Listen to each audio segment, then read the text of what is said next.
దమ్ముంటే అసెంబ్లీకి రావాలని వైసీపీకి సవాల్ చేశారు సీఎం చంద్రబాబు. దమ్ముల గురించి మాట్లాడేందుకు ఇది మల్ల యుద్ధం కాదంటూ కౌంటర్ ఇచ్చారు బొత్స.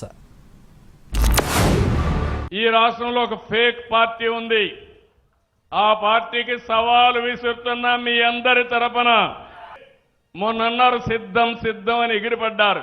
సూటిగా అడుగుతున్నా, అసెంబ్లీకి సిద్ధమా? 11 మంది ఉన్నారు. అసెంబ్లీకి రండి. ఎవరిది విధ్వంసమో, ఎవరిది అభివృద్ధో, ఎవరికి సంక్షేమ కార్యక్రమాలు చేసే సత్తా ఉందో చర్చించడానికి నేను సిద్ధంగా ఉన్నా. దమ్ముంటే ఇది మన యుద్ధాలు గట్రా కాదు చంద్రబాబు నాయుడు గారు. నువ్వు దమ్ముంటే అంటున్నాగా.